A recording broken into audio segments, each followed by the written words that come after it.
আসসালামু আলাইকুম viewers, welcome to UKMC English learning academy এবং আজকের বেসিক গ্রামার ক্লাসে আপনাদের সবাইকে জানাচ্ছি আমি সঞ্জানা, আমার পক্ষ থেকে অনেক অনেক অনেক স্বাগতম। প্রিভিয়াস ক্লাসে আমরা প্রোনাউনের প্রথম চারটি মেইন ক্লাসিফিকেশন সম্পর্কে জেনেছিলাম এবং আজকে আমরা পরবর্তী যে চারটা ক্লাসিফিকেশনস ছিল সেগুলো ব্যাখ্যা করব এবং খুব ভালো করে বুঝে নিব। সো প্রথমেই যে বাকি চারটা ক্লাসিফিকেশনস ছিল প্রোনাউনগুলোর নাম আমরা জেনে নেই। একটা হচ্ছে ইন্টারোগেটিভ প্রোনাউন, সেকেন্ড ওয়ান হচ্ছে relative pronoun, third one indefinite pronoun and the fourth one reciprocal pronoun. আমি আবার রিপিট করছি, interrogative pronoun, relative pronoun, indefinite pronoun and reflexive pronoun. চলুন প্রথমেই আমরা জেনে নেই what is interrogative pronoun. very easy term.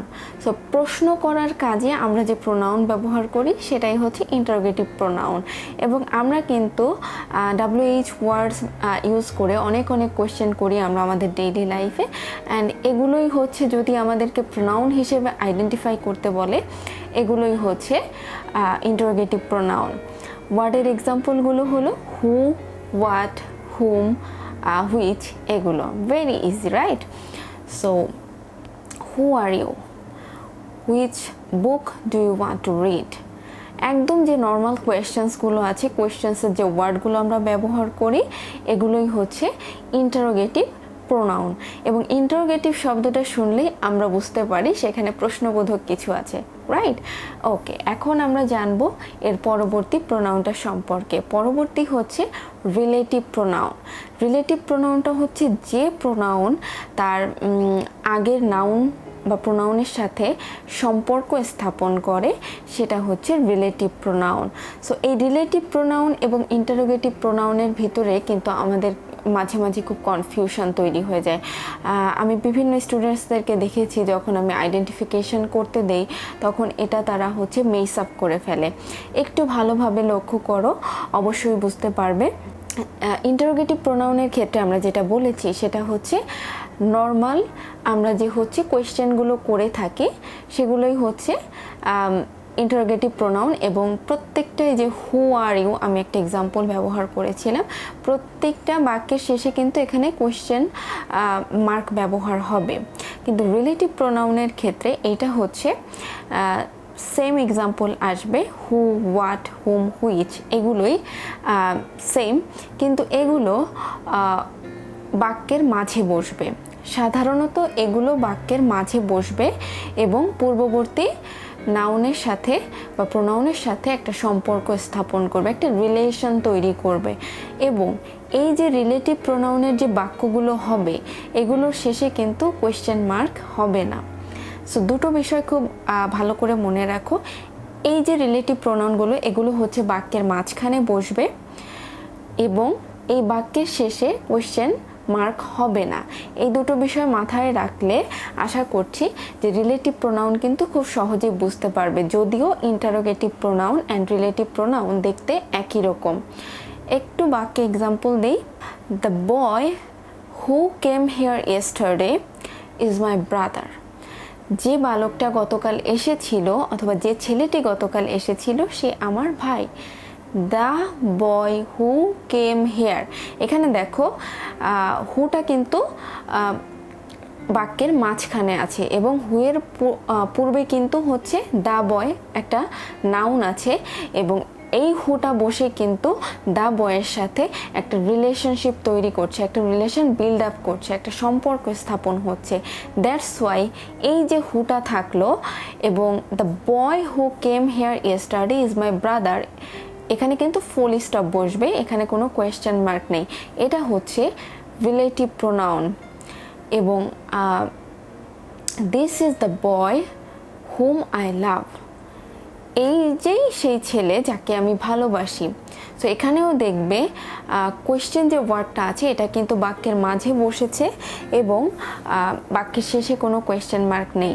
So this is the সূক্ষ্ম একটা difference between interrogative pronoun and হচ্ছে রিলেটিভ প্রোনাউন। হোপফুলি এটাতে তোমাদের মেস আপ হবে না, ভালোভাবে একটু মনে রাখলে। সো এখন আমরা জানবো এর পরবর্তী ক্লাসিফিকেশন সম্পর্কে, which is indefinite pronoun. So indefinite pronoun হচ্ছে যে প্রোনাউন অনির্দিষ্টভাবে ব্যক্তি বা বস্তুকে নির্দেশ করে। এর আগে আমরা একটা শিখেছিলাম নির্দিষ্টভাবে বা পৃথক পৃথকভাবে, এখন আমরা শিখছি অনির্দিষ্টভাবে যখন ব্যক্তি বা বস্তুকে নির্দেশ করে তখন সেটাকে আমরা বলবো হচ্ছে indefinite pronoun. Very easy term. এর এক্সাম্পলগুলো হচ্ছে, প্রথমে ওয়ার্ডে বলবো এবং পরের সেন্টেন্সে সাম, এনিওয়ান, এরকম। যেমন সামওয়ান।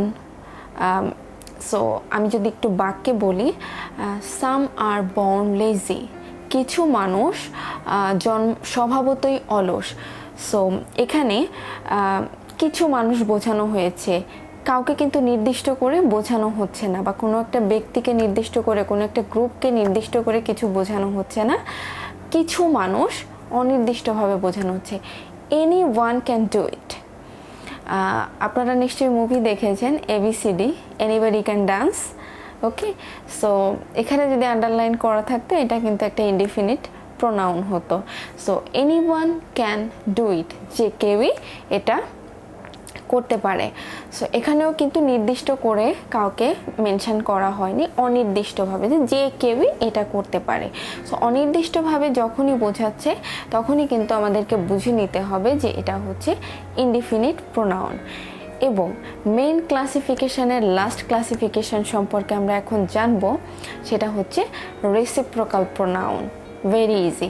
রেসিপ্রোকাল প্রোনাউন হচ্ছে যে প্রোনাউন পারস্পরিক একটা সম্পর্ককে নির্দেশ করে বা পারস্পরিক একটা সম্পর্ক বোঝায়, দুয়ের ভেতর বা কোনো পারস্পরিক সম্পর্ক, পরস্পরের ভিতরে কোনো সম্পর্ক বোঝায় বা নির্দেশ করে, এটাই হচ্ছে রেসিপ্রোকাল প্রোনাউন।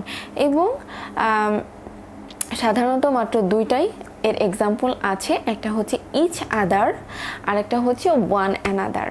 এক্সাম্পল দিলে আরও বেশি সহজে বুঝতে পারবে। Sujan and Sohan helped each other. Sujan এবং সোহান একে অপরকে সাহায্য করলো, তার মানে তাদের ভেতরে একটা পারস্পরিক বন্ড রয়েছে। দে লাভ ইচ আদার, তারা একে অপরকে ভালোবাসে, একটা ভালোবাসার বন্ডিং রয়েছে। They congratulated one another during convocation time, কনভোকেশনের সময় তারা একে অপরকে অভিনন্দন জানালো। সো এখানেও কিন্তু একটা পারস্পরিক সম্বন্ধ রয়েছে। সো যখনই কোনো সেন্টেন্সে পারস্পরিক সম্বন্ধ বোঝাচ্ছে এবং ইচ আদার, ওয়ান অ্যানাদার এরকম রয়েছে, আন্ডারলাইন যদি থাকে, খুব সহজে আইডেন্টিফাই আমরা করতে পারবো যে এটা হচ্ছে রেসিপ্রোকাল প্রোনাউন। হোপফুলি আজকের ক্লাসে যে 4টা ক্লাসিফিকেশন সম্পর্কে আমরা ডিসকাস করেছি এটাতে আর কোনো প্রবলেম নাই। এখন আমরা ইনশাল্লাহ খুব সহজেই প্রোনাউনের আইডেন্টিফিকেশান করতে পারবো। That's all for today. Next ক্লাসে প্রোনাউনের অ্যানাদার কোনো ক্লাসিফিকেশান সম্পর্কে আমরা ডিসকাস করব। সে পর্যন্ত সবাই ভালো থাকেন। আল্লাহ হাফিজ এভরিওয়ান।